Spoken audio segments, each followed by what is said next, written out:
Earth, a unique planet, restless and dynamic. Continents shift and clash. Volcanoes erupt. Glaciers grow and recede. Titanic forces that are constantly at work, leaving a trail of geological mysteries behind. One of these mysteries is centered here, in the Grand Canyon in Arizona. Close to 1 billion tons of rock have been carved out of the ground. The canyon left behind could hold all the river water on Earth and still be less than half full. For more than a century, scientists have debated how and when this vast chasm was created. And now, geologists are uncovering fresh evidence of how the Grand Canyon fits into the ever-evolving story of how the Earth was made.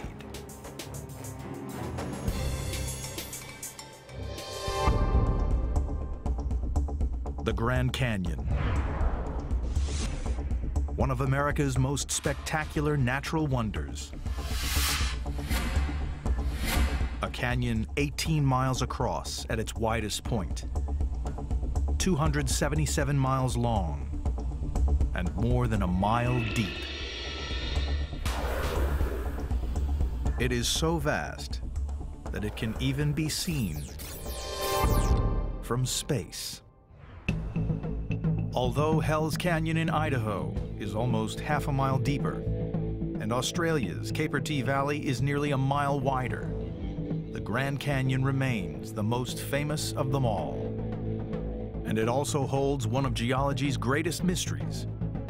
Just how did the Colorado River, only 1/10 the size of the Mississippi, form such a large canyon? The answer has eluded scientists for more than a century, because many of the clues they normally rely on have been swept away by the river's water over millions of years, or buried by landslides, or destroyed by volcanoes. It seems like we should understand perfectly how the Grand Canyon formed. The problem is we've lost a tremendous amount of evidence. It's like a murder mystery where most of the evidence is lost. And so the best we can do is piece together the evidence that we have. Even so, slowly but surely, this geological icon is giving up its most ancient secrets. The canyon's richly colored layers offer scientists one of the most complete geological records on Earth. The first concept you have to get your mind around as you're thinking about the Grand Canyon is that the stories told by the rocks are exceedingly old, millions and billions of years. Karlstrom and his team are setting out on a grueling geology field trip along the Colorado River. It won't be an easy ride, because this 1,450-mile-long river packs a punch. More than 800 million gallons of water can flow down the Colorado every hour. More water every second than the average U.S. household uses in a year. Karlstrom is investigating the ancient history of the land that was here before the Grand Canyon even existed. And for that, he needs to identify its oldest rocks. He is following in the footsteps of pioneer explorer John Wesley Powell. In 1869, he was the first man to successfully ride the Colorado through the entire length of the canyon. All of us who work in the canyon as scientists admire John Wesley Powell immensely for his pioneer and scientific exploration of the Grand Canyon. And the questions that he framed are still questions that we work on today. One of Powell's discoveries was these intimidating black rocks at the very base of the canyon. Well, we're deep in the Grand Canyon, right by the Colorado River. You can see these spectacular black rocks. Actually, John Wesley Powell called them ugly black rocks, because for him, these hard rocks made bad rapids, and that was harder on his trip. But for those of us who are interested in the early history of Grand Canyon, these rocks are the bonanza. Powell had no way of dating these rocks, now identified as Vishnu schist. All he could conclude from their appearance was that they had once been molten, deep underground. But Karlstrom has an advantage: modern instruments that can accurately date the rocks by measuring radioactive decay. And the first step in figuring out what happened here in the ancient past is to record when these rocks were created. These rocks are about 1.7 billion years old. It's less than half of the age of the Earth. So we have a great story here in the Grand Canyon of the last almost 2 billion years of Earth history. But Karlstrom needs more information. And these ugly black rocks hold another crucial clue to what this land looked like before the canyon was cut.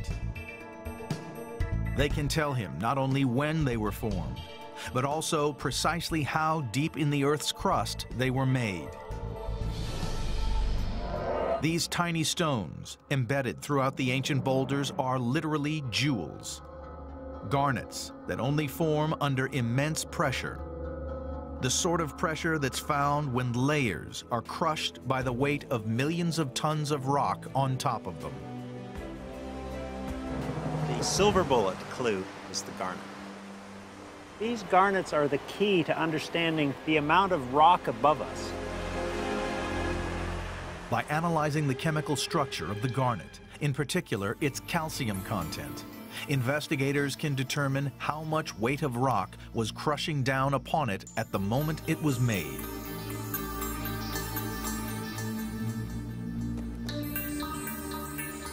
In simple terms, if you analyze the garnet and you see higher calcium content of the garnet, it means you're deeper into a mountain belt, more rocks above you.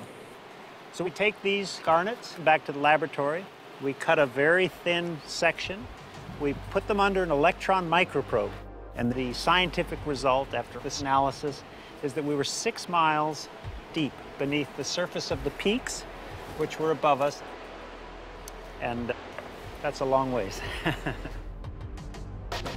So, nearly 2 billion years ago, before the canyon evolved, ancient mountains 6 miles above sea level stood here, towering peaks as high as the modern Himalayas.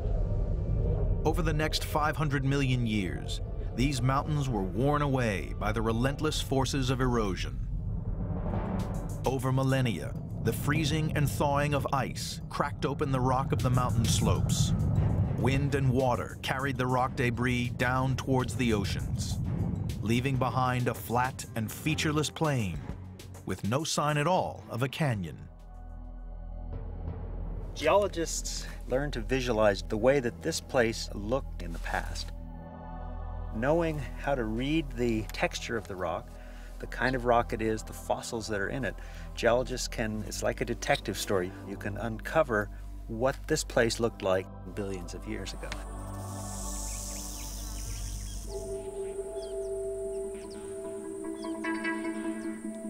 This is now desert country, more than 300 miles inland.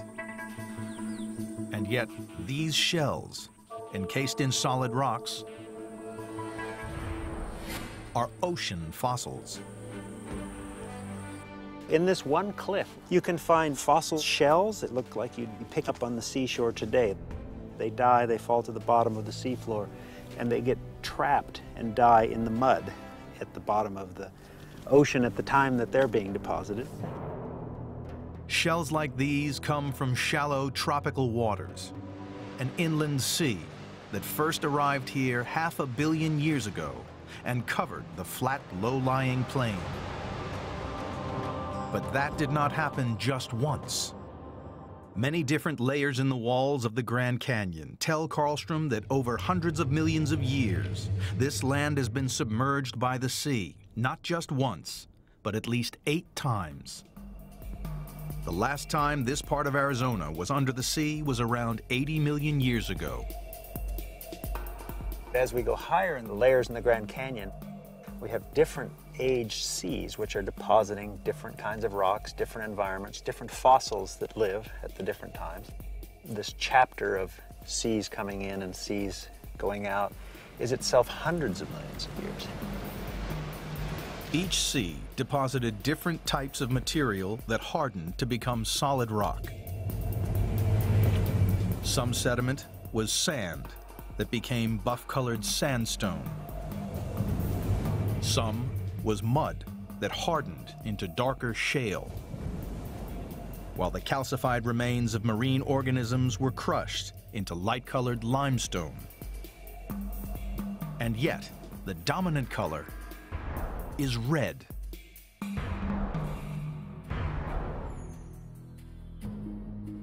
That comes from iron, locked within all the rocks.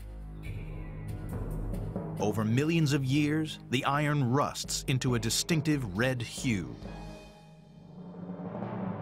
For the geology detectives, descending into the Grand Canyon is like traveling back in time.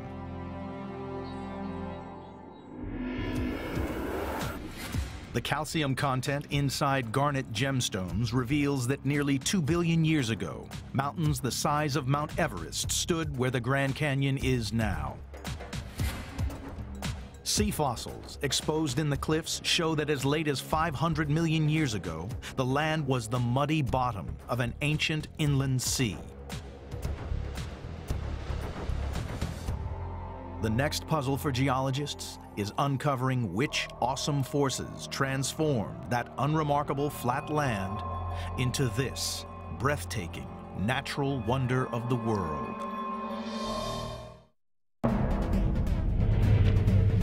From 1.7 billion years ago to 70 million years ago, the landscape of western Arizona has undergone a series of extraordinary changes.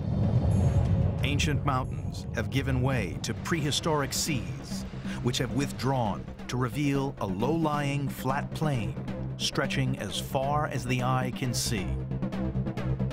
The magnificent gorge of the Grand Canyon does not yet exist. But over the next 20 million years, this landscape was to undergo immense changes that would create a unique high plateau and set the scene for the formation of the canyon. Ancient fossils of sea animals tell geologists that this land was once under the waves of an inland ocean. But that leads to yet another mystery. The investigation needs to figure out why these undersea rocks are now high in the air, thousands of feet above sea level. It's surprising to go up a mile above sea level and you find a clamshell or what looks like a clamshell. And you say, that's what I see when I go down to the ocean. So why is it here a mile above sea level? It's clear that this region underwent a type of geological disturbance that pushed up the entire seabed. Geologists discovered in the 1960s that collisions between separate plates of the Earth's crust could force land up into the air. It happens all over the globe and usually deforms the land into tilted mountain ranges. But this Arizona uplift was unique. After all the flat layers are deposited at sea level, there was a major uplift event called the Laramide orogeny, which lifted these rocks without tilting them, still flat, lifted them up to high elevation. Because the land rose straight up, like being in an elevator, it formed a high, smooth plateau. The sea that had been there drained back toward the northeast. But as of yet, there was no Grand Canyon. The Colorado River, the force that cut the canyon from the rock, had yet to arrive. Geologists from the very early days, from the late 1800s, are quite comfortable with the knowledge that the Colorado River has carved the Grand Canyon. The high plateau was surrounded by even higher mountain ranges. New rivers began flowing from the mountains out across the plateau. It's essential for the investigation to establish when the Colorado River in particular arrived, because only then could it begin to carve the canyon. Until a few decades ago, some investigators thought this ancient riverbed, called Hindu Canyon, provided the answer. They believed that Hindu Canyon's creation, 50 million years ago, marked the arrival of the Colorado River and the beginnings of the Grand Canyon. But in 1969, the discovery of these pebbles turned everything that geologists thought they knew about the canyon on its head. It turns out that to explain how the Grand Canyon got there is very much more complex than people thought. So the early geologists thought it was simple, but now we realize there's a lot more to the story, and it's kind of a detective story. You start out with a few clues, and you put the clues together, and then finally you get the satisfaction of saying, well, you know, I figured this out before anybody else did. Figuring it out before anyone else was just what Young did in 1969 when he was a 24-year-old geology graduate student at Washington University. His professors sent him to investigate Hindu Canyon. But when Young arrived at the dusty riverbed, he discovered that it had nothing to do with the Colorado or the Grand Canyon itself. His discovery flew in the face of all the established geological theories and revolutionized thinking about the canyon's history. The evidence Young had uncovered was the alignment of pebbles in the bed of the river. If you look at these pebbles, you can see that the pebbles are flowing, or the pebbles are oriented in this direction, which is a stable direction for water flowing to my right. If the pebbles had been oriented this way, the water would have flipped them over. So when we find pebbles that are oriented this way, that tells us that the water was flowing to my right. It is a crucial clue. The Colorado River could never have flowed to Young's right. It has always run in the opposite direction, towards the Pacific Ocean. The river here, 50 million years ago, was not the Colorado, and it did not cut the Grand Canyon. Young's findings meant scientists had to rethink all their ideas about when the Colorado had arrived on the plateau and about the age of the canyon. They started examining evidence from another, less ancient site. This is Muddy Creek, near Lake Mead, Arizona, just a few miles downstream from where the Colorado River exits the Grand Canyon today.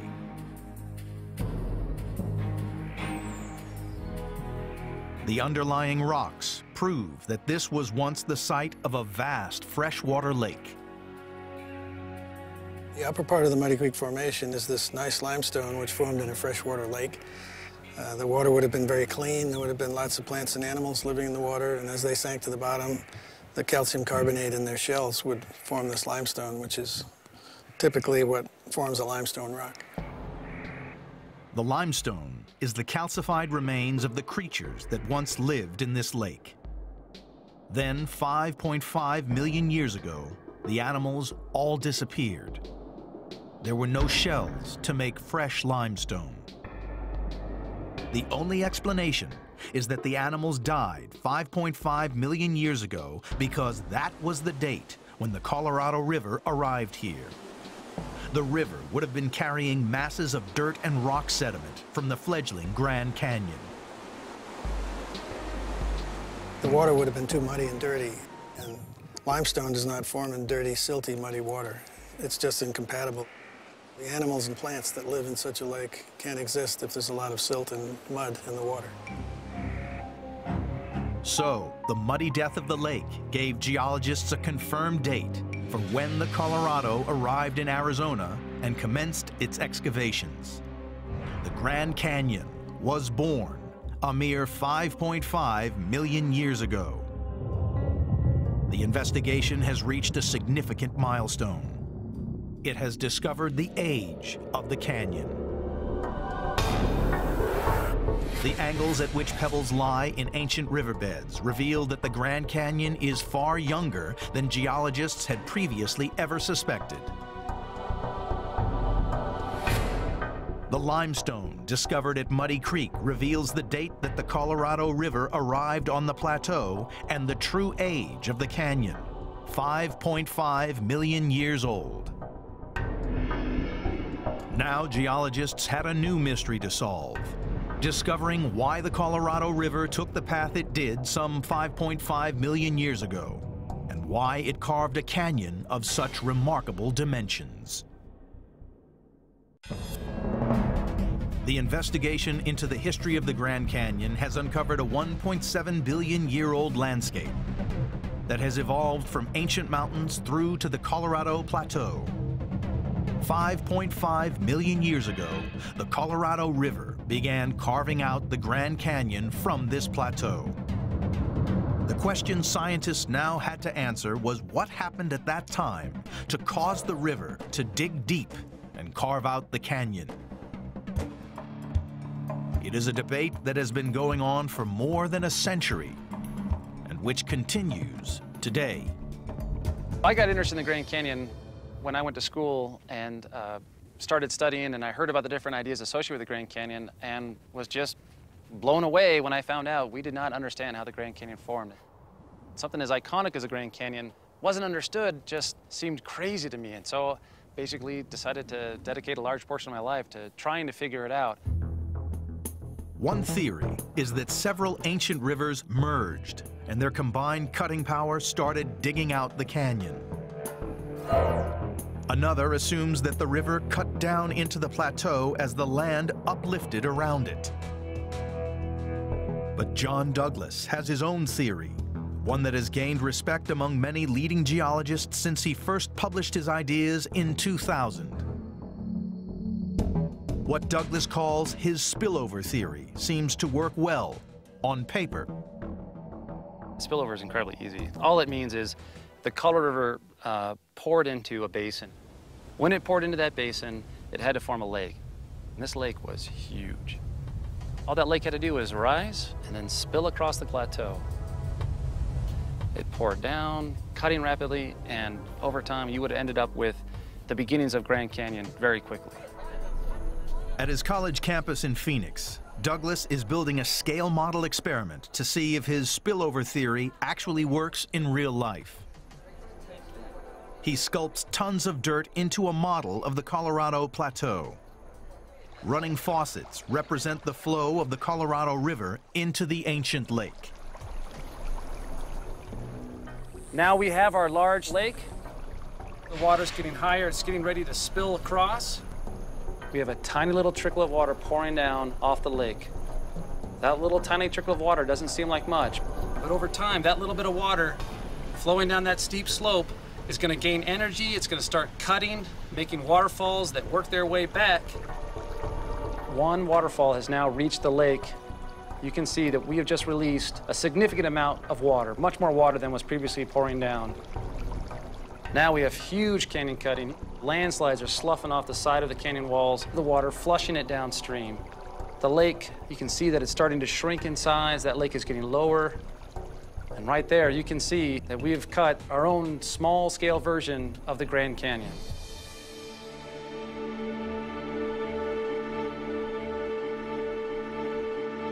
Douglas's experiment proves that the spillover theory works in miniature.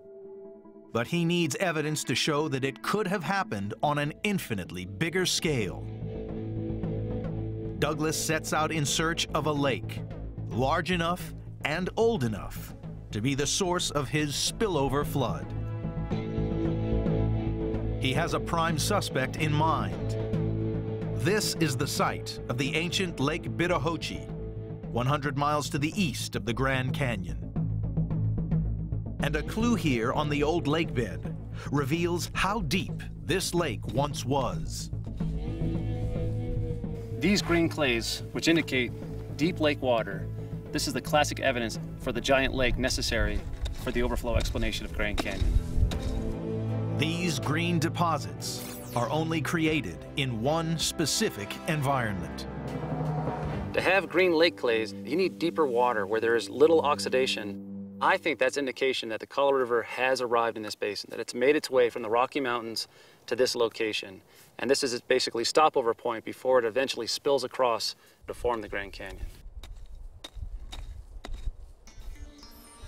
Establishing the depth at this point lets Douglas work out how large an area was once covered by water. He compares the depth of the water with the contour height lines of the surrounding countryside. And that shows that Lake Bitahoche once spread over 20,000 square miles and contained more than 3,000 cubic miles of water. That makes it bigger than Lake Michigan.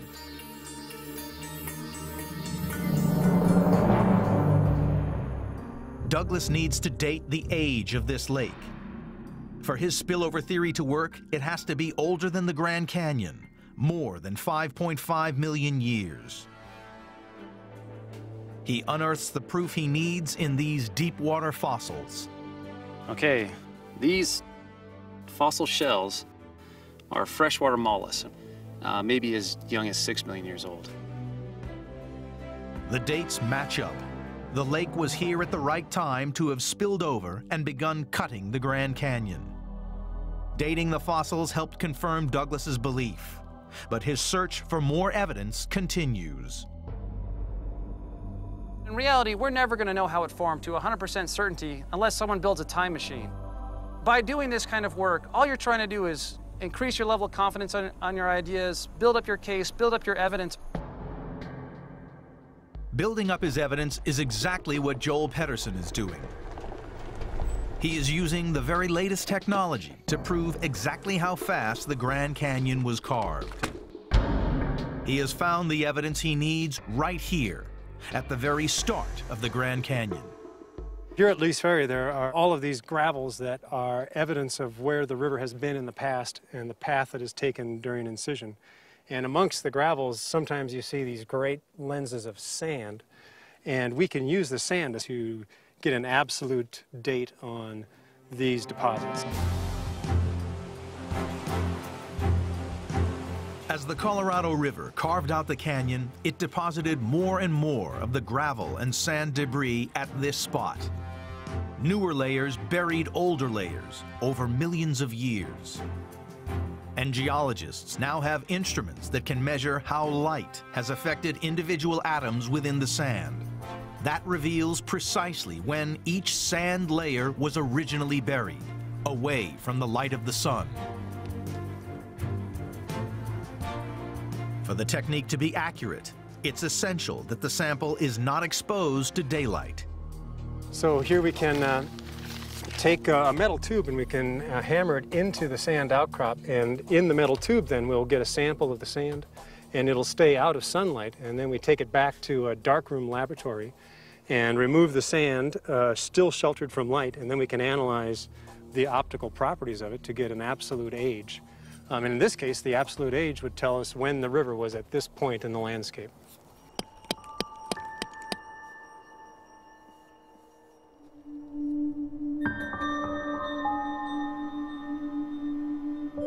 Back at the lab, Pedersen compares multiple sand samples, each from a different depth in the canyon deposits. Discovering the age of each individual layer of sand lets him estimate how rapidly the river has been cutting down through the rocks. Here at Lee's Ferry, we can use this last 500,000 year history along with our absolute dates and all the information we get.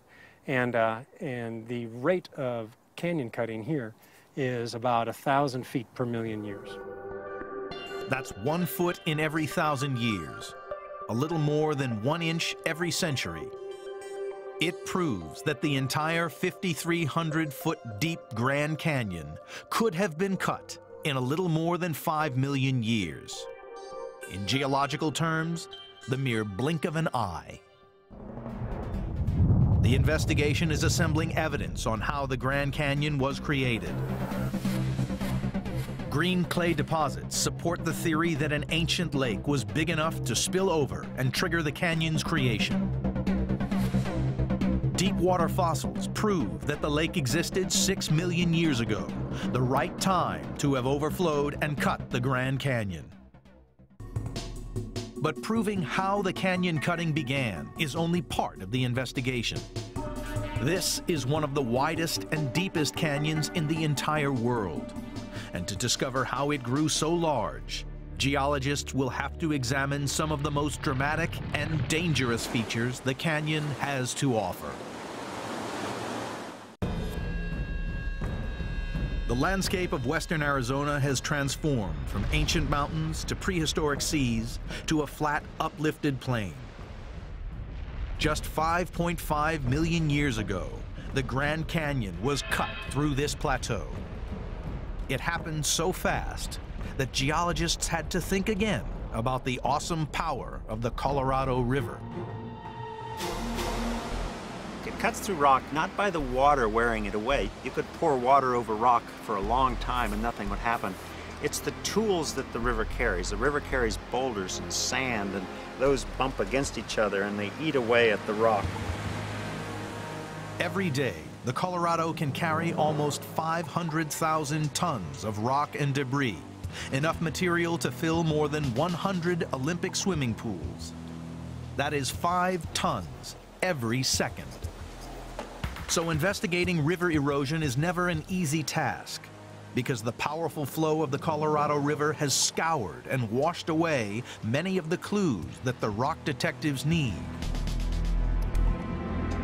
They looked for evidence in the hundreds of rapids that disrupt the river's progress. The swirling rapids are created when flash floods sweep boulders into the river from the many smaller side canyons. The river has to focus a lot of energy at these points to deal with all of the boulders that are coming in. The more coarse boulders and more resistant material that the river has to fight against to accomplish its incision, the steeper it gets. As the water flows over the rapids, it cuts deep into the bedrock below. At this set of rapids alone, the river drops 10 feet. And there are a lot of rapids on this section of the Colorado. So it put all these rapids together in a string through Grand Canyon, and that gives you the overall sort of unusually steep Grand Canyon profile of the river going through it. Gravity and simple physics are at the heart of how the Colorado has carved so much rock so quickly. 5.5 million years ago, the Colorado River was flowing over the steep edge of the plateau that had been pushed up thousands of feet above sea level. The river ran rapidly over the steep downward slope and swept rough, rocky debris along in its wake.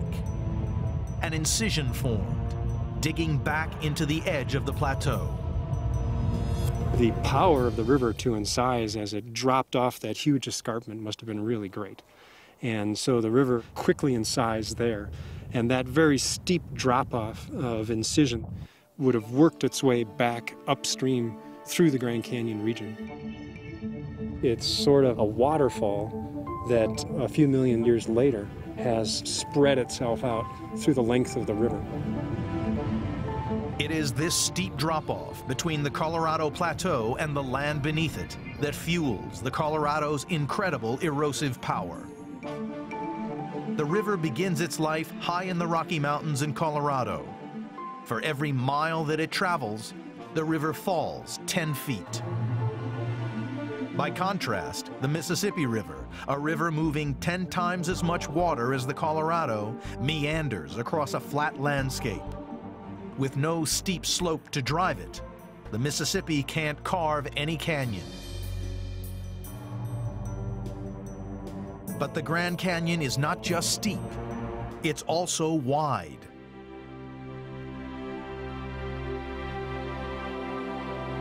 And here, on the south rim, at the heart of the national park, the true majesty of the Grand Canyon is revealed. This is where the canyon is at its widest, as much as 18 miles from rim to rim. This landscape appears serene now, but its unique beauty was forged by violent forces. Grand Canyon, oftentimes we just associate it with the Colorado River. The Colorado River is what cut the Grand Canyon. It formed the initial gash to allow the river to flow across. But what makes Grand Canyon grand is really its width and all the layers of rock that are exposed. And that isn't only solely tied to the Colorado River. What's happening is this rock that's exposed, it's being beaten on by rain, and the rain gets in there and it weathers the rock and it weakens it. And then because this is so incredibly steep, gravity will act on that material, transporting it deeper down into the river, flushing it back out. And that process just repeats over and over again to allow the canyon to get wider over time. We have classic rock falls that are cascading down onto the black rock in the far distance. Those events are indications that this is actively ongoing canyon widening and retreating from these processes. The fall of these rocks is not a gradual process. This is erosion at its most violent. Very few people are ever going to see Grand Canyon actually change. Like, I've spent numerous nights in Grand Canyon. I've only heard 1 or 2 rocks ever fall. But change will happen, and when it does happen, it happens very rapidly. The rocks fall because both harder and softer rocks are layered, one on top of the other, in the canyon walls. The harder layers are made of limestone and sandstone. These rocks don't weather easily. But the softer shale beneath is made of mud that expands when it rains, causing the shale to crumble away.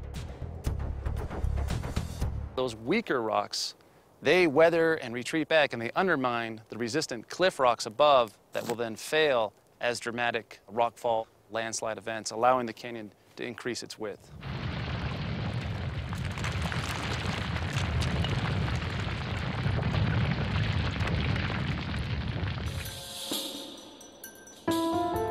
The rock falls are merely the first step towards increasing the Grand Canyon's enormous width. Without the help of an accomplice, the entire canyon would fill up with debris. Without the Colorado River, you could not have the Grand Canyon as wide as it is. By flushing that material downstream, it wipes it all clean to allow a whole new material to build up again. And once you repeat that over and over again, it allows the canyon walls to retreat back. And the entire canyon just grows. These guys continue to march and push and move all that material downstream. The mystery of how the Grand Canyon grew so deep and so wide is being solved. The Colorado Rapids demonstrate how the steepness of the riverbed helps carve the canyon so quickly. Rock falls on the canyon walls reveal how weaker rocks rapidly widen the canyon across the plains of Arizona. But this is far from the end of the Grand Canyon story. In just the last million years, the canyon has been transformed by other, overwhelmingly powerful natural forces.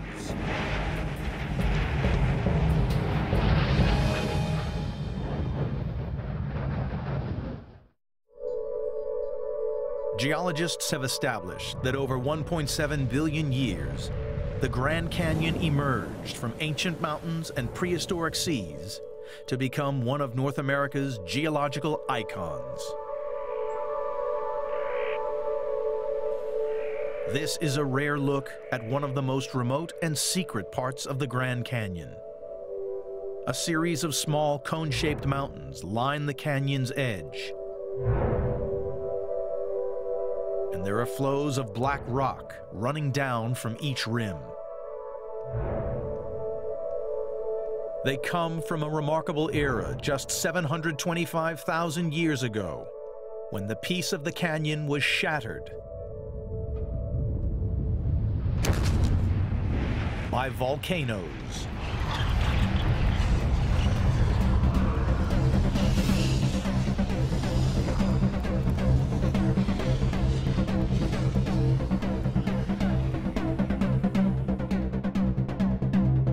This is Toroweap Point, in a remote area known as the Arizona Strip.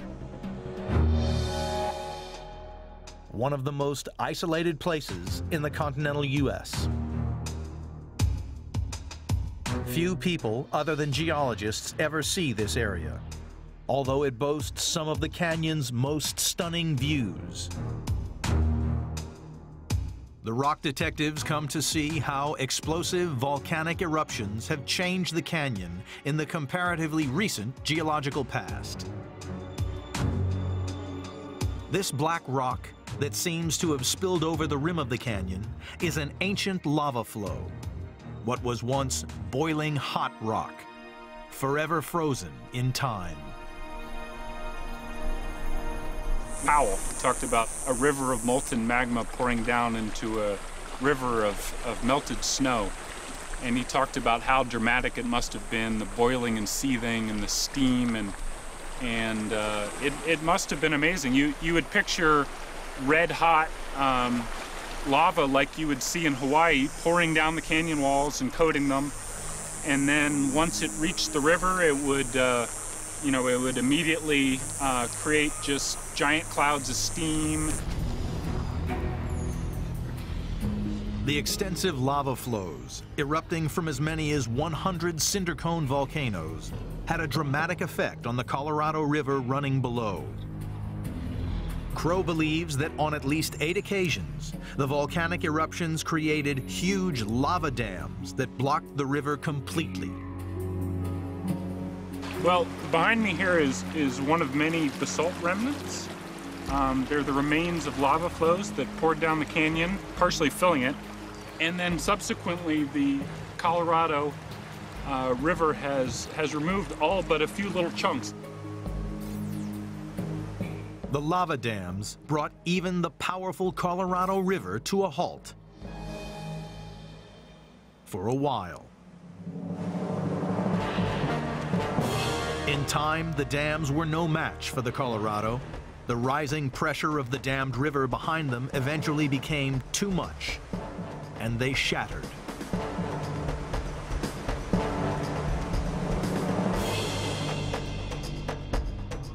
This explosive episode has left its mark on the canyon's walls. Today, the cones appear to be extinct and lifeless, although some geologists believe that the volcanoes might not be finished quite yet. The last eruption that sent lava pouring into Grand Canyon probably occurred about 100,000 years ago. There is evidence for an eruption on the rim that didn't actually make it into Grand Canyon that's 1,000 years old. So there's I think a good chance that in the future there may be eruptions here as well. The Grand Canyon's future has yet to be written, but investigators now understand the story of its past. The calcium in the garnet discovered at the base of the canyon reveals the ancient beginnings of this landscape, an immense mountain range. Limestone rocks show that the canyon was only formed 5.5 million years ago. Green clays that can only form in deep water prove that a huge lake, bigger than Lake Michigan, could have been the trigger for this canyon carving. And rock falls from the crumbling cliff faces of the canyon rim are evidence of how the canyon grew to the shape it is today. Geologists have been studying the canyon since the mid-1800s.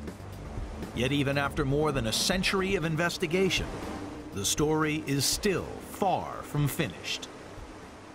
The landscape is evolving and it's going to be changing through the geological future. And so the story about the geology and the fascinating questions here is not one that's over, and it's going to continue to evolve as scientists continue to do work here. The dynamic geological phenomenon of the Grand Canyon is a place where the vast fiery forces within the Earth's crust do battle with the inexorable power of water. The result? A natural wonder whose walls record nearly 2 billion years of our planet's turbulent geological history.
What are you doing, Thomas? Oh, shooting with this fisheye. Cool. How wide is the fisheye? 8 to 15. It's very cool. You're gonna have to shoot with it. It's very cool. Oh, it gives you a circular image? Yeah, it can give you up to, see, like, if you, with the full frame sensor, it can give you a complete circle. So, see, there you go. Oh, that's a little overexposed there. So something like this. You know, complete circle. That's cool. Yeah, it's interesting for stuff like this. Cool stuff. So I guess we're going to do a group portrait here, huh? Oh, are we? Yeah, I think so. All right. Charles is setting it up. Actually, that's a very nice light for one person.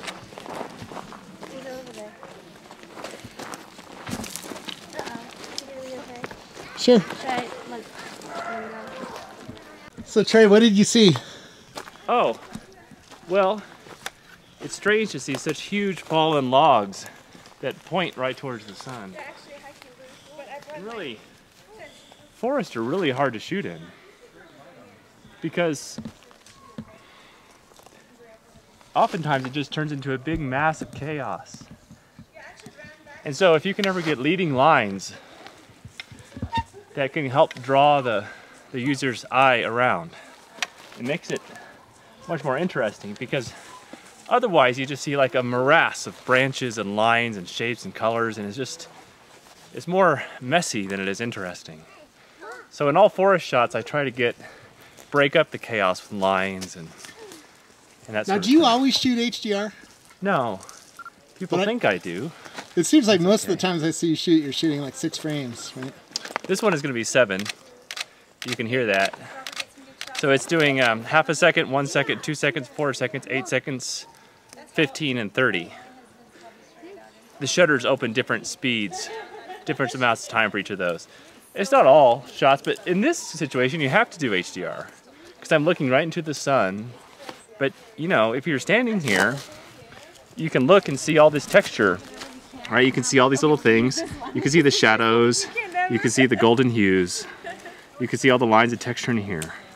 And you just can't get that with a regular shot. So you've got to do HDR. Really, now, HDR. How did you see the shot? Because I was walking by it, and I noticed you're very, very good at seeing things. Well, I think what happens over time is, you know, you kind of have your own personal FOV, right? Your 90-degree field of view. And so I used to be like a Quake player, right? Like a lot of people. And I would always go into the config and set my FOV to 130, right? So I could see more around me. It makes you a more effective Quake player. And so that's a pretty good analogy to what I do here. But so I have a wild FOV, but also I kind of extend my vision out.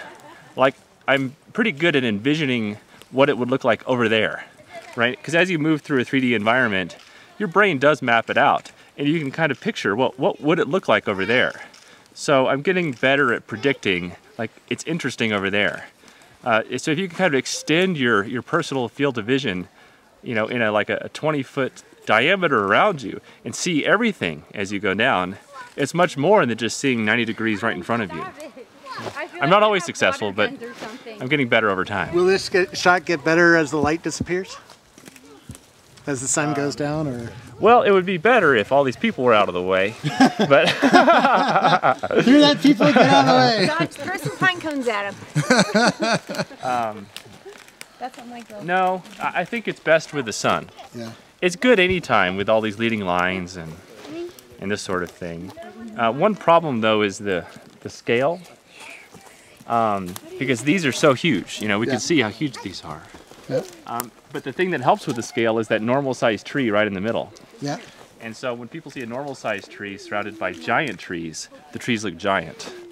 And so we've been shooting these huge Mariposas, and we asked Kimberly to stand in front of one of them so that you get a sense of scale. Otherwise, they just look like trees, because you have to have something humans understand in a relative scale to see the magnitude of the objects around us. Yep.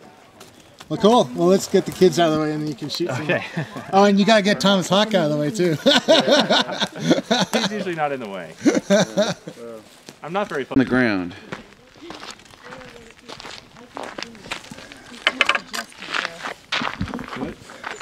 Suggestive. Julie, you have to stand back. Am I in your picture? Yeah. Okay, now get down. Like here? Let's try that, and let's try. Yeah, that's pretty cool, actually. Let's try a couple of those.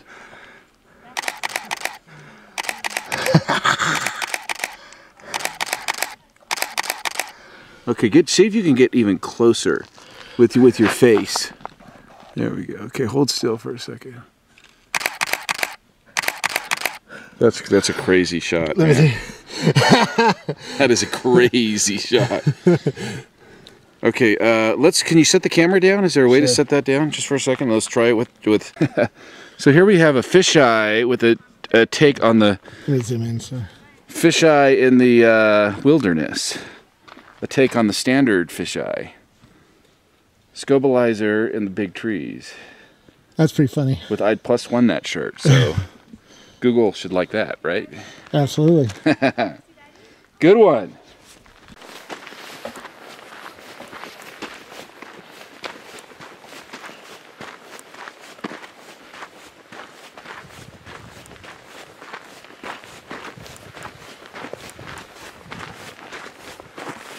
Happy New Year. Happy New Year. Who are you? Tony Payne. Hey, from Google Chrome, right? Yes. Yeah. Welcome. Thank you. And there's Thomas Hawk. New Year. You got any good shots, man? Yeah, I think so. You gotta show me some. I like the one of Jarvie up on the top. He went out on the ledge, huh? He did, yeah.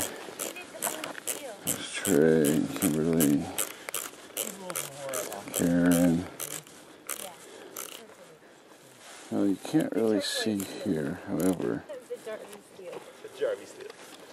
So if we zoom in,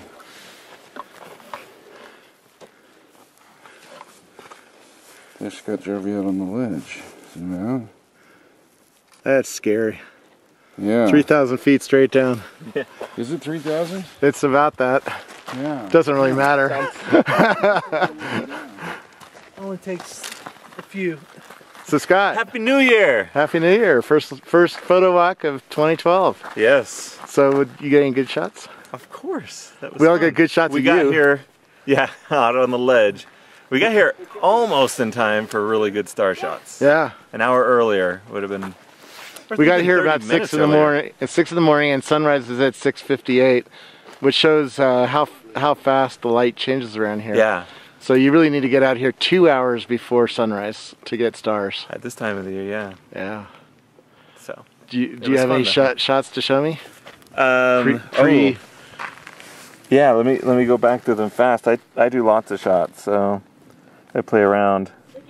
Oh, here, this is a fun one of the man in action here. The man being who?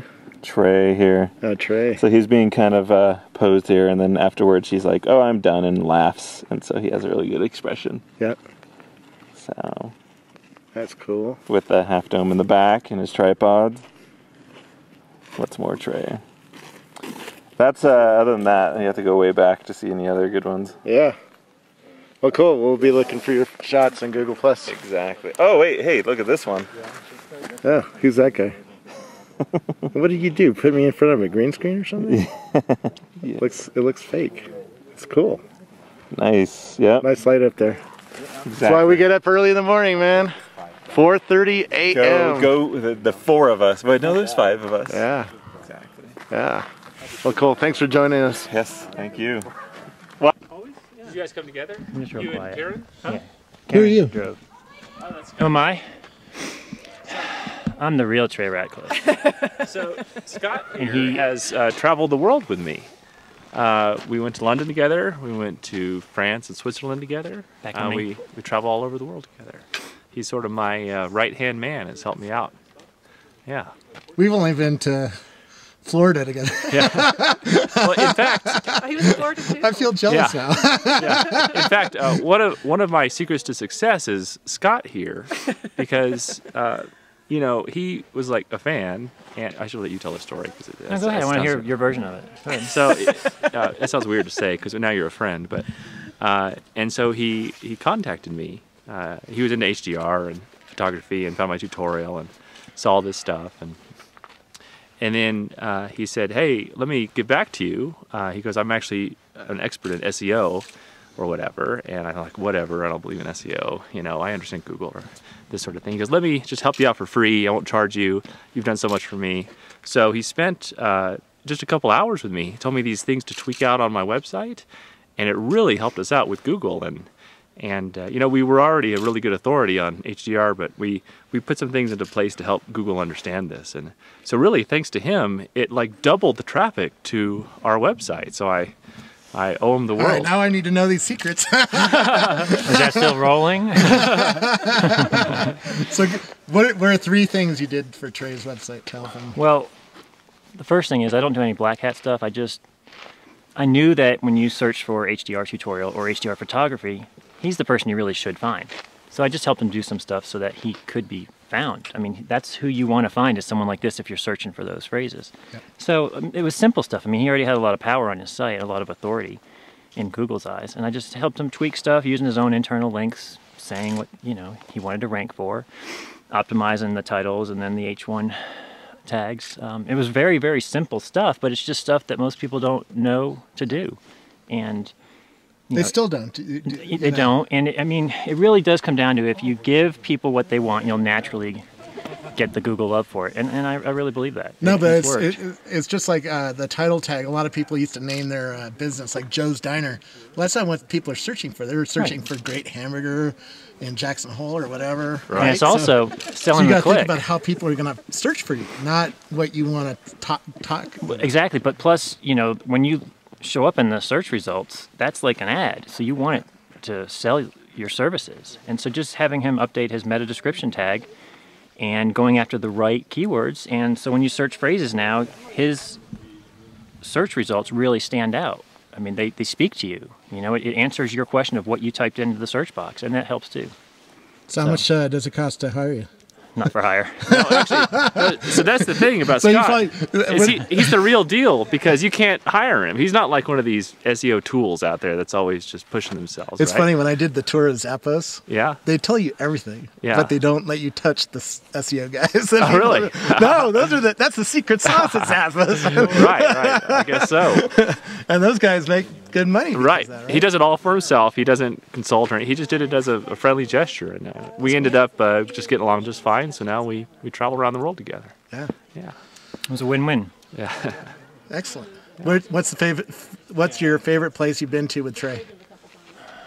I guess it's got to be Fabian's house, I think. His website designer kind of chauffeured us around Nimes, France, and I can't remember the name of the town that he lives in, but he took us back to his house, and it was like what's the word for that little background? It was like a chateau, and he like lives on a winery. And they served us a home-cooked French meal out under the bowers of this old tree in front of the wine field. And they didn't have grass. It was like a field of mint. So as you walked across it, like mint wafted up into the air and made this incredible home-cooked dinner and breads and cheeses and wines. And it was like out of a storybook. So we just wasted your last sunset of 2011.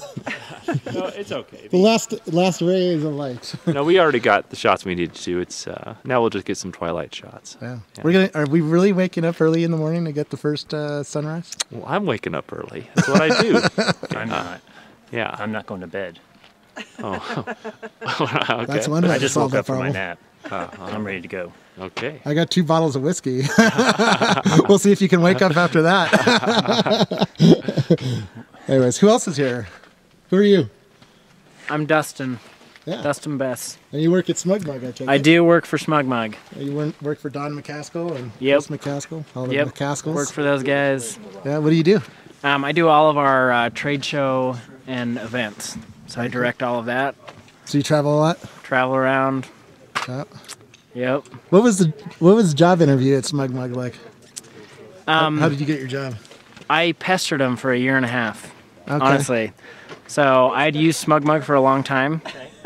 And I loved their customer service. That's what got me at first.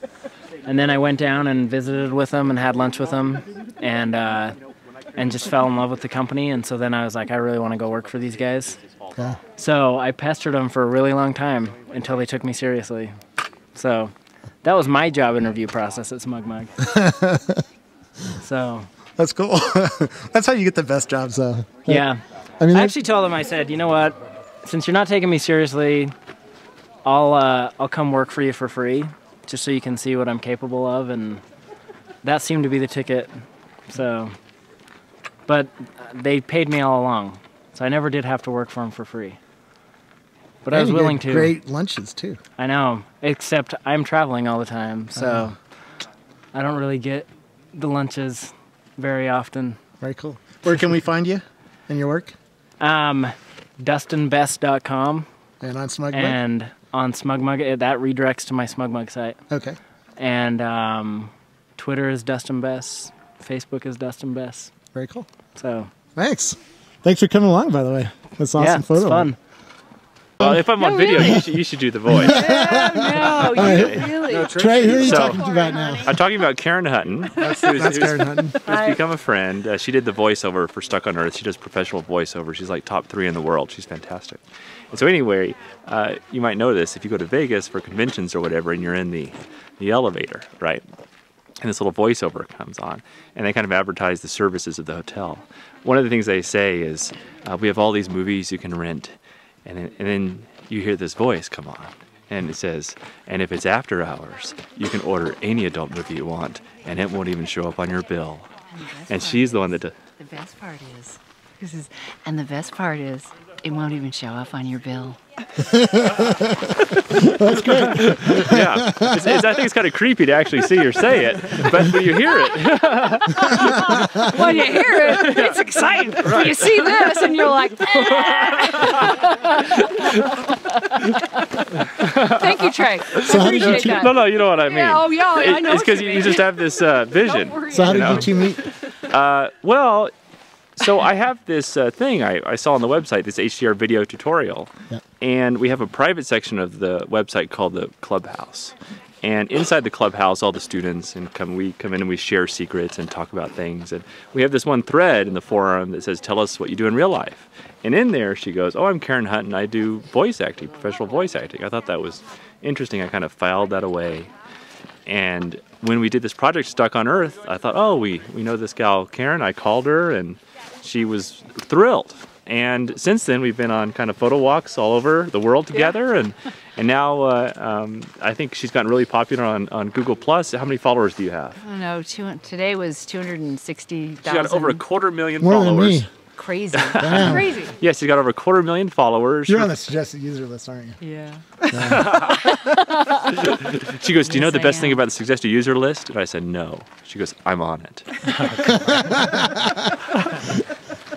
So anyway, yes, but she's a great photographer. She deserves to be on it. She has a show on there. She does a hangout show called Life Through the Lens, where she gets a lot of other female photographers in for a little Estro Fest, and they talk about photography and all kinds of stuff.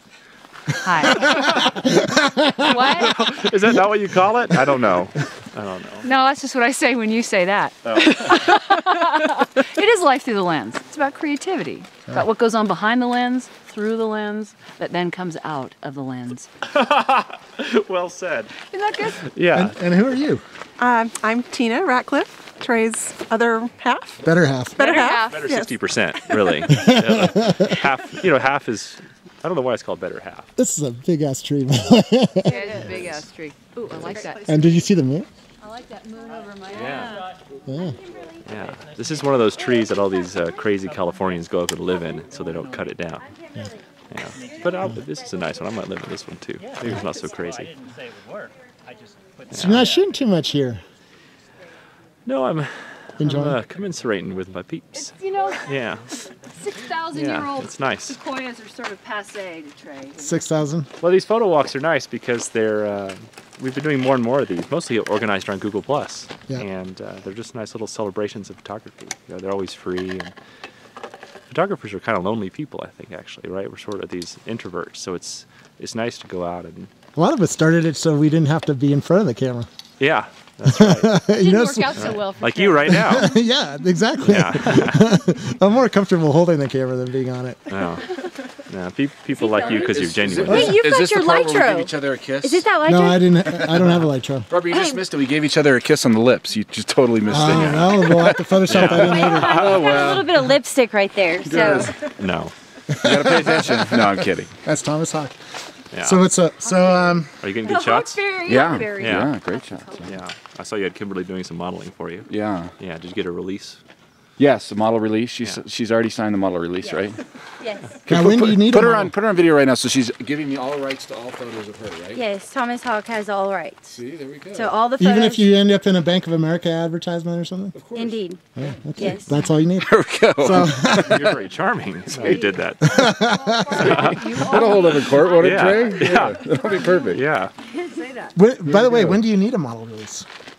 Do you guys know?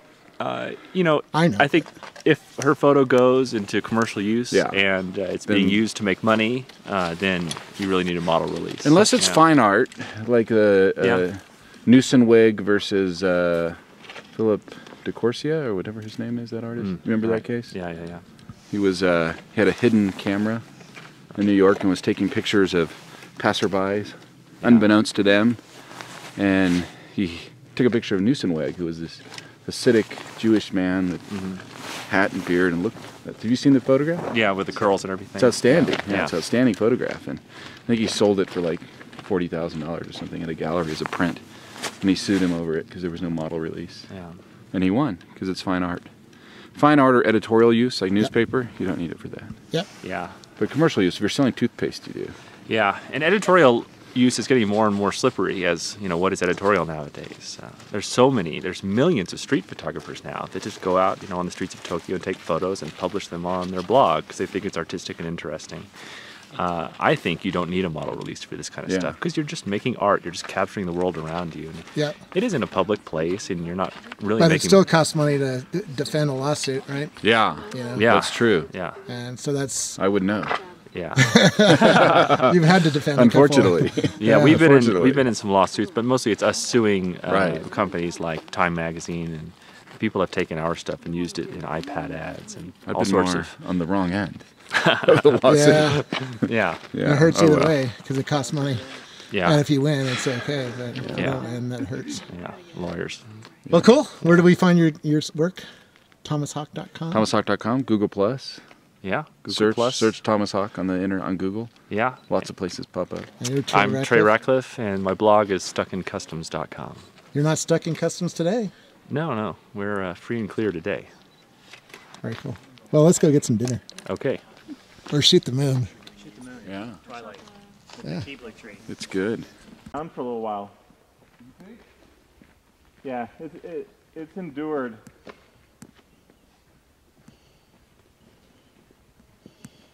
So who are you? I'm Jarvie. Scott Jarvie. Yeah. And where do you live? I live in Utah. Utah. Yeah. And you take a lot of pictures. I take a lot of pictures. We've seen you on Google Plus. So what are you taking a picture of here? This is the enduring giant. It's a big sequoia. In Yosemite. Yep, in Yosemite here. That's awesome. So what are you trying to capture when you're out doing something like this? Well, I suppose I approach all my pictures kind of like I do. I'm a wedding photographer, so like portraits. So I'm trying to use the polarizer to get the skies nice and blue. Yep. So it's the opposite direction of the sun, so it's able to darken up pretty decently. So very cool. Trying to put it in between the two trees, frame it in there. You're out here with all the Google Plusers? Yeah, exactly. What kind of camera you got? I had a D700. Yay. You like it? Yeah, I've had it for 3.5 years. I think it's about time for another one. It's gone through a lot. There's about almost 400,000 pictures on it. So. Wow. And you do this commercially in the wedding business? Yeah, I do full-time photography. Very cool. What do you? So when you approach a wedding, what do you? If somebody was thinking about shooting a wedding, in fact, my brother is thinking about shooting a wedding. Yeah. For the first time, what should be some of the basics that he thinks about capturing? Well, my phrase is always to avoid distractions. Make sure that you avoid distractions, but don't get so caught up. Don't get caught up in the little technical and details and stuff like that. Just it's all about memories and capturing personality. So you learn it all now, and when you're there, you should not be stressing yourself about any those technical things. You should have them down. You shouldn't shoot it professionally alone for the first time, though. You should shoot with other people first. There's a lot of things you shouldn't do. My first time I did that. So, did you really? Yeah. Did it come out all right? It came out all right, so I was lucky. I did that. Did you shoot a wedding? Yeah, I shot a couple of weddings when I was in high school. Oh, I learned never work for your friends. That's what I learned. Yeah, it's very much a customer service, very personality driven. Your personality and capturing their personality. Well, that's my style. I mean, the old school style is much more technical and posed and stuff. So yeah, I love intimacy, which means getting close. That's one of my rules for video or for photos. Well, that's the reason I get close. I'm only about a foot and a half from your face. Yeah. Audio works better when you're close. Yes, and the first rule of video is get good audio. If your audio sucks, everybody's like, I can't hear anything. They don't care if it's wobbly and stuff. Yeah. They care about the audio. So this here, I mean, actually, I'd love to go to the other side because I Let's like go. The backlit type stuff. Let's go. That looks awesome. Interesting lighting. We already shot it. Sorry, you're too late. Oh. There's some more Google Plusers. Did you steal the light? We stole the final photos. Maybe I can eke out a few lost pixels. This is the last sunset of 2011. Wow. That's right. That's right. So which you better is make this one count. Well, it's a fairly arbitrary measurement, but it's as good as any, so I will try. That's a nice tree, isn't it? It's big. I don't know. Y'all's pictures are... So how do you make it look big? I will tell you that. Are you going to pose somebody there? We might put Kimberly in her poncho over there. Kimberly? I'm Red Riding Hood. Okay, well, let's get over there. And, yeah, this tree. Get over there with Jarvie and just strike a pose that's not too... Too posy. Yeah, just be cool. Go get in the cleft there, inside the isosceles dark spot. But we got to get closer. We're too far away. Keep moving. I don't want you to fall too far behind. I'm here. Okay. I'm shooting video. I can't compete with you guys. Like a condor. Hands, strong hands, not floppy hands. No, strong hands like I'm a bird. Let's go talk to Thomas. Can you go a little bit more this way? Yeah, right there. And now spread that out again like that. Yeah, there we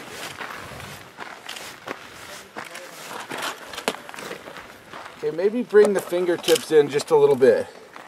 My fingertips in? Yeah. Like I'm oming? You want her to look off to the side? You get a portfolio? Yeah. What are you going for, Thomas? I'm shooting silhouette shots of Kimberly right now. Do So- that again, Kimberly. Yeah, there So we go. bright sky underexposing him a little bit. Bright sky. I'll show you in a second. It's interesting, kind of an off. Shooting straight Do it into again the sun. and put your fingers up on the other side. Or, I mean, just out so we can see your fingers. Yeah. No, this is an example. Bring your what is that? Your left hand down. Walk like an Egyptian. Yeah, walk like an Egyptian. That's like an Egyptian. Hold on. Did I look like Doesn't look like a duck at all. YMCA. So this is an example of breaking rules, right? Because when you first learn photography, you're told, don't shoot into the sun. Yeah, Karate Kid it. Karate Kid out here. Yeah. So Thomas is using his 135 f2 lens. What are you using? 24. A 24? 1.4. But I should be doing what he's doing, but... Okay, that's... So we'll have completely different shots, though. Yeah, we will. It'll be still nice either way, though. Okay, turn around and look the other way. Look out. Don't jump off. Back to over a little bit more. Yeah, right there, right there. Okay, now turn around and look out at this mountain. Okay, now spread your wings again. I'm gonna go over here, Thomas. Put your left hand forward just a little. There you go. Now tilt with your right hand higher in the air.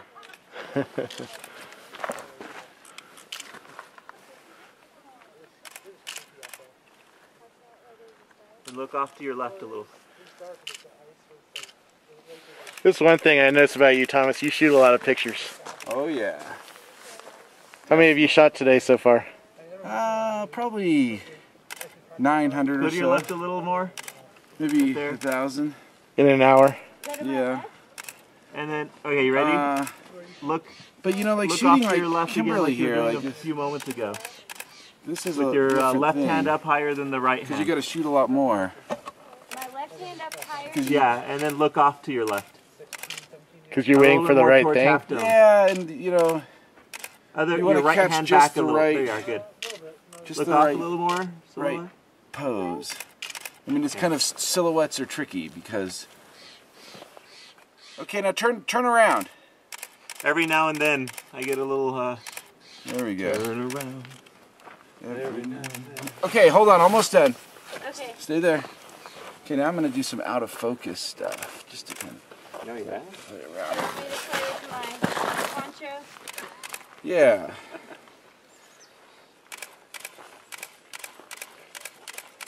So you're just defocusing? Yeah, I'm defocusing now. Trying to get weird, you know, different. There, yeah, just move around like that. Just trying to get, I'll show you in a second here. Just trying to get different stuff. A little more artistic. I should do a jump like, you know, well, no, not really jump. I can't really jump. That would not be good. Okay. All right, Kimberly, we got you. All right, here. All right.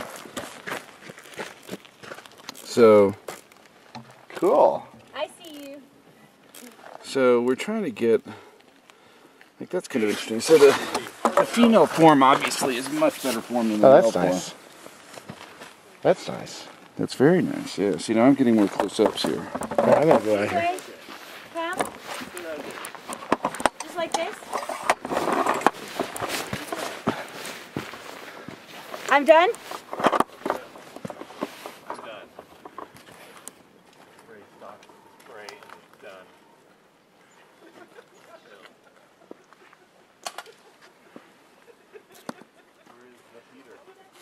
Go, huh? Those are fun of me. Yeah. Silhouette. I like that one. It's kind of setting up. Yeah. I love shooting silhouettes. That'll be interesting. And of course, we can process these, so there'll be all kinds of different things we can do with them. And we can HDR them if we want, you know, with some of these. Yeah. But cool. Yeah. So Tony, you got a weird piece of gear here. Yeah, it's a compared to everybody else's Nikons or Canons. It's a Sony SLT, so it's got a translucent mirror. So the mirror doesn't actually flip up when it takes the shots. So why is that cool? Well, it has 12 frames per second since it doesn't need to move the mirror out of the way. No moving parts, or fewer moving parts. Fewer moving parts. I actually really wish that they had sealed the sensor since they don't need the mirror to move. So you still have dust problems, which I think is kind of stupid. Yeah. But how are the images it takes? High ISO, not so great. unless you turn on the multi-frame noise reduction. Yeah. Landscapes though, it's great. It's got ISO 50, which I use pretty much nonstop. And what else are you shooting here? That's a Mamiya 645 medium format film camera. Film camera? Yeah, I just got this. Damn. Just got it for Christmas, so I haven't developed a single roll. I have no idea if any of them are coming out. They should. We'll see. All you need is good exposure. Yep. I bet those things are sharp though when you get them off. Very cool. How much does this cost? It's $1,400. $1,400. Yeah. Very cool. What do you think, Trey? You want one? Well, I want one of the descendants of that. That's the future of photography. Okay, let's talk about this. Lenses. Why do you say that's the future of photography instead of an SLR with a moving mirror? Well, I think in 3 years, maybe in 2 years, people will look at photographers that carry these kind of cameras and think that they're dinosaurs, like the way we look at film. people that are film like photographers. that film camera. That's sort of a specialty thing. That's okay. But I mean, you know, yeah, because these, you know, the reason these are so big is not because they're awesome, but just because they have to have room for this mechanical mirror that flips up and down inside like an old Da Vinci-esque mechanical device. It doesn't make sense, you know, in this world in 2012 now, everything we have has no moving parts. You know, an iPhone has no moving parts. Computers really have no moving parts. It's all SSD. This is one of the only conveniences that we have in our lives that still has moving parts. So that's going away. And what the next phase is, I call it the third generation of digital cameras, is these mirrorless cameras, which I think is an awful way to describe them, because you don't define a category by what it doesn't have. Yeah. Right. So mirrorless, that word should go away. I think these should be called third generation cameras. They didn't call automobiles horseless buggies for long. You know, that only stuck around for a few What were the years. first two generations of cameras? Like film and then digital, or? No, I think as far as digital photography goes, the first were these kind of early Quick entrants. takes. Yeah, you know, the very first digital cameras that were out there. I used to use a Quick Take, which was 640 by 480. Yeah, my first one was it might have been some Kodak 640 by 480. And 16 Shades of Gray, I think. Right. Yeah, and these Took were just crafty photos. they were almost like prototypes, right? Yeah. But they got it there, and they got the hobbyist interested and think, oh, there could be something to this digital photography. And then I would call this the second generation. Everything from the consumer to the prosumer to the professional line. These big cameras that take, you know, up to 24 megapixels, super high resolution, full frame cameras, giant sensors. Even most old school film photographers now agree that these do equal or better job than the film, right? Once it crossed that line, if you can't tell if it was an old style of photo or a new style of photo, that's really that's when these came into being. Yeah. But this, like everything else, is going away. And the next evolution is these cameras without moving parts inside. Sony has this technology called SLT. It's called single lens translucent, where instead of having a mirror that flips up and down, it's a mirror that lets most of the light through and reflects some up to a phase change system. And that's what grabs the autofocus. This is clearly the future. Interesting. And I think this will probably be the last DSLR I have. Really? Yeah, I'm going to stop investing money in lenses and DSLR bodies, because the next generation of these things is really where it's going to be. Interesting. Yeah. And you have a red camera. Now, can the red camera do some of this stuff, or is that just for video work? Yeah, I have a that has red a pretty Epic. high resolution. Yeah, super high, up to 5K, and it does hundreds of frames per second, right? Yeah. And every one of those frames is a raw file that you can pluck out and process.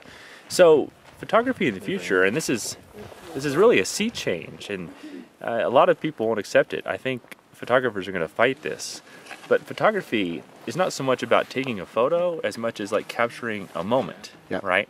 And then when you get this moment, you're probably going to end up with 1,000 frames. Yep. And then the photographer's job is to go back and use a new system where you scan quickly through these 1,000 photos and you pick out the most interesting ones. That still takes the eye of a photographer. Yeah. It still takes understanding composition. You still have to set up the camera the right way to begin with. But I just can't see using a video camera to do still photo. Like what you do with HDR shooting 9 frames of one scene and then do a lot of process and a lot of darkroom kind of Photoshop magic to make it look really great. Right. I can't see doing that with a video camera. Well, you will. Okay. But the reason is that, you know, when I take a picture now and you hear it click multiple times, the only reason that you hear this clicking is because the technology is so slow, right? Every time you hear a click, it's processing, it's downloading, it's taking the sensor data, it's writing it to the card. That clicking is more a factor of the lack of speed of the technology, right? It's like when we used to connect with 300 baud modems and we'd hear that handshaking, and you know, we don't even think about that anymore. So the future is not one with clicking, it's one where just massive amounts of visual data is being immediately recorded to the card. And then your job in post-processing is to go pluck out the frames later. Yeah. Interesting. Do you think that you're going to see cameras that do more HDR stuff in the camera, so you don't do as much in Photoshop, and you use Photomatics, right? Yeah, I use Photomatics. You have a whole tutorial section on your website that teaches people how to do what you do? Yeah, we have a free tutorial. We've taught hundreds of thousands of people how to do this stuff. Yeah. It's really fun. But HDR will work its way into the camera, but it still takes the eye and brain of a human to figure out what makes a good photo, because these HDR algorithms, they're still dumb, right? They don't have the same neural network pattern matching processes that our brain does when we, you know, assess what is happening in the visual world around us. Yeah. So HDR algorithms, they have their problems. Like, for example, they don't really know the difference between daytime and nighttime, inside and outside. They process it all evenly. And so as humans, as we navigate the Earth, we know that everything above the horizon is generally brighter, a few stops brighter than everything below the horizon. But Photomatics and all these other HDR algorithms, they will even it out so that the sky has just about the same tones as the ground. So I go later into Photoshop and clean it up by remixing some of the original photos and brightening the sky and getting rid of some of the dirty areas. This is why some of the HDR looks cartoonish, right? Yeah, that's why I think a lot of people's first HDRs really don't look so good, is because they don't go in and make it look more realistic. It's a fine line, right? There's a line there between art and reality and perception and memory, and it's a very flexible thing. It's very personal to people. Everyone thinks they see the world the same way, but really we internally visualize it differently. No, and some people don't even see it the same way, right? Mark Zuckerberg is colorblind, right? And you're blind in one eye, right? Or nearly blind in one eye? Yeah, right. And so you don't see the world I do. Right. I see it more in 3D than you do. Right, that's sort of like this old chestnut that everyone sees the world differently, but it's really true. And I know like a lot of people are really into black and white photography, and that's because their brain, when they see the world, they first look at shape, line, and contrast, right? And this is what first their brain starts to match on to make sense of the world. Yeah. When I look at the world, I see that stuff too, but first I see color, light, and saturation. So that's why color photography is more appealing to me and to a lot of other people. But I can see it for sure when they look at the reactions to my photography. I'm very interested in the haters, right? I'm very interested in people that just don't like it. Some people are quite vitriolic and bitter, and they've got other psychological baggage that feeds into that. But some people just don't like it.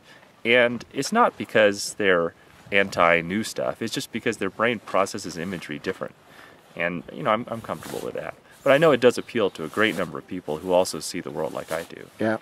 Well, you show us the world the way it should look, right? Well, I think so. Because I've been walking around with you, and the images you make are like, that wasn't quite real. It was better than real. Well, it snowballs. Yeah. And in a way, the more you take this kind of photo, the more you start to see colors and texture, and the more you start to appreciate things. Yeah. I mean, I was in Walt Disney World with you, and you shot a room, and when I saw the final result, I was like, holy shit! I didn't see any of that in that room, you know, and it looked like a palace, right? But well, you're a photographer like me, right? Yeah. And you like to do macro stuff, right? But before you were a macro photographer, you probably didn't quite notice all the little things around you. Yeah. Right now, that you do this kind of stuff, you see these beautiful little textures and found objects around you, and it kind of makes your life richer. Well, it's the same way with HDR. Now I see color, I see texture, I see light changes in a much more visceral way than I used to. Yeah. So it's kind of whatever artistic path you go into, you become really attuned to that world, and it makes your own world richer. So other people that are into this sport too, they really get into it because they start to see the world like this too. So some people say what I capture is super realistic, or the way the world can be or should be, but for those of us, it's actually the way we see it. Yeah. Well, thanks for spending some time. Where do we find you? I'm on Google+, Trey Ratcliffe, and stuckincustoms.com. Yay. Yeah. And that's where the tutorials are that you teach people what equipment you use and what processing you do and all that fun stuff. Yeah, all that good stuff. Get a cable release, get a tripod. Actually, you don't even use a cable release, which I find interesting. No, you don't need a cable release. No. Yeah. Just a good tripod. Yeah, just a good tripod, and there's some tricks inside here where you can set it up so you don't need a cable release. Yeah. Cool.